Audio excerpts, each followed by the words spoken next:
Myles Garrett, the NFL's reigning Defensive Player of the Year, has requested a trade from the Cleveland Browns. He announced in a statement Monday speculation over Garrett's future in Cleveland has ramped up in recent months after he made comments about wanting to know the team's offseason plans following a 3-14 season before further committing to the organization. I think that's all fair, Louis Riddick. In my humble opinion, which team should want Myles Garrett the most?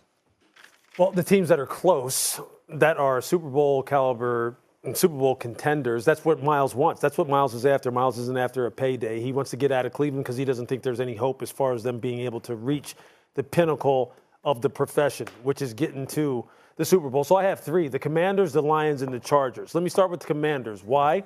Third most cap space in 2025, have great coaching, have great management, and have a quarterback that right now is the talk of the NFL outside of the people that right now are participating in the Super Bowl. That's why. He goes there. They have multiple free agents at the defensive end position that they need to replace. And Myles is an absolute organization changer or enhancer. They don't need the organization to be changed as far as culture in Washington. They just need it enhanced from a defensive line perspective. He automatically does that. The Lions, look, it's well known what they lack in terms of pass rush and what they lacked this year. Aiden Hutchinson coming back off of injury. Stalwart head coach, stalwart general manager, stalwart ownership that right now is backing the front office and the coaching staff in a way that it's never been backed. They can win in Detroit, obviously, immediately and be Super Bowl contenders. He does nothing but enhance that. The Chargers are the one that's most interesting to me in this regard. Throw out the fact that they're in the AFC and maybe Cleveland doesn't want to trade him to the AFC. But Justin Herbert, cap space. Khalil Mack's going to retire. Joey Bosa can't stay healthy. Justin Herbert right now is an absolute freakazoid and a star. Jim Harbaugh is one of the best coaches in the entire NFL who has ownership and the front office firmly backing him and behind him. Those are the three teams that have the cap space, they have the football structure, and they're right on the cusp of doing big things in the NFL that probably Myles would be attracted to, and they should be attracted to him because he could help nudge them further down the road to maybe, in the case of the Chargers, toppling Kansas City in the West. And if you're talking about the Washington Commanders, this is a football team. Look, they're going to be in the Super Bowl in the next 2 or 3 years. They're just going to be in it. They are going to be in it. In Detroit, it's going to be a constant reload every year now. They have almost tasted success, and really, pass rusher is the last thing that they need. I don't disagree with anything that you said. When I was thinking about the teams, I wasn't thinking about the cap space. I was just thinking about preferred landing spots. So without thinking about the cap space at all, the two teams that I came up with was the Buffalo Bills, because I'm thinking about a defense. If you got a pass rusher that can wreak havoc, that gives Josh Allen more bites at the apple, essentially. And I was looking at that since Buffalo's knocking on the door. Certainly Myles Garrett in that particular situation, obviously coming from Lake Erie and Cleveland, it ain't that big of a deal for him to play under the inclement weather conditions in Buffalo and what have you. He's still a stud, and he would do his thing, and I think he would help that franchise immensely. The other thing is the Dallas Cowboys, because he's from Arlington, Texas. He wanted to be a Cowboy. He was hoping and praying that they would ultimately move up and select him in the draft, but it never happened. He still's got family and relatives there and all of that other stuff, and obviously bringing a native to the Cowboys would be one of the things that make Jerry Jones look very good. They obviously don't have the cap space. You know, I think they rank like 26th in cap space, for crying out loud. The likelihood of the Dallas Cowboys getting him would be slim to none. Let me throw a couple of other teams out there. How about the Philadelphia Eagles? Talk about Howie Roseman. And even though, you know, obviously they only got like $18 million in cap space, the reality is that he always finds a way to do what needs to get done. And with the Philadelphia Eagles in the Super Bowl right now, possibly in position to win it, of course, you get a guy like Myles Garrett to add to that defensive line. Think about the havoc the Philadelphia Eagles could create for years and years to come with Carter and the rest of the crew that they already have there. So I look at the Philadelphia Eagles and, of course, the Detroit Lions come to my mind as well. Like you said, Louis, they got to piecemeal everything, constantly changing coordinators and what have you. Both of them got head coaching jobs. We know that in Chicago and New York, respectively. There's going to be some changes that's coming there. You never know what the kind of philosophy is moving forward, but it doesn't matter what the philosophy is when it comes to Myles Garrett. You'll figure out a way to plug him in. With Detroit knocking on the door, adding somebody like him would be important. Philadelphia, like I said, that would be pivotal as well.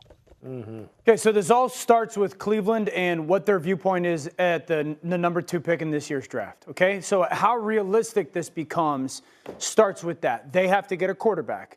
If they think one of those 2 picks, that at least the top 2 quarterbacks, Cam Ward and Shedeur Sanders, at least by all accounts, if they think that they're worthy of that pick, then I think they can be even a little bit more selective if you're the Cleveland Browns. If they deem that neither of those guys are worthy of that second pick, then quarterback has to be a part of this trade request if it's going to kind of come to fruition. Stephen, I'll touch the Dak Prescott one. That's when the Cowboys become realistic, but the problem is, to your point, the salary cap for Dallas. The second point is Dak would have to waive his no-trade clause, and the third point is Cleveland right now is $63 million over the cap. So it just seems unlikely while that would fix the quarterback situation. That's why I go to Minnesota. I go to Minnesota because if you're the Browns and you sit there and go, no, those quarterbacks, we don't like them. Myles wants to be out. We don't want to trade him, but we have to get a quarterback. And if the Vikings are reserved to sit there and go, you know what, we do want to re-sign Sam Darnold, and that does give us some flexibility with J.J. McCarthy, their first-round pick out of Michigan last year, then if you're Cleveland and you really like McCarthy and you like him better than the quarterbacks that are coming out, then Minnesota becomes the team that you can at least fill that massive void. Does it go McCarthy and Van Ginkel for Myles Garrett? Those are obviously bigger pictures, but I think Minnesota is the team that has at least that quarterback situation. The Philly one, I think, is interesting in regards to this, Stephen A. Their biggest cap hit next year is Jalen Hurts. It's $21 million. That is the smallest, largest team cap hit in the NFC, meaning that their most expensive player is the least expensive out of every team in the NFC. So cap space-wise, they actually have the ability to do it. That's because their drafts over the last 4 years have just been so phenomenal. So I do agree that the Philly one is something that is realistic if you were the Cleveland Browns and Philadelphia.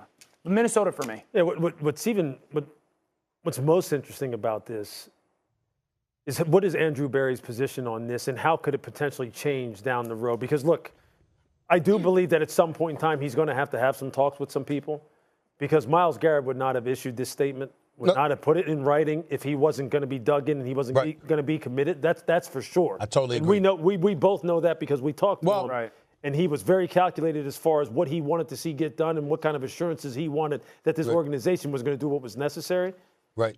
Look, Philly. Lewis. Like yeah, go ahead. Guys, I got to hit the top of the hour. Let me say this. Look, Myles Garrett this is not a money play. The man wants to be in a better situation. And Andrew Berry, we got to make sure we understand, Molly, that really wasn't him that decided to go out there and give Deshaun Watson $230 million guaranteed years ago. That was an ownership move. Yep, but nevertheless, Stephen, I want to keep you on top for 14 plus years. So let's hit this break. Coming up, fresh hour here. Could Jalen?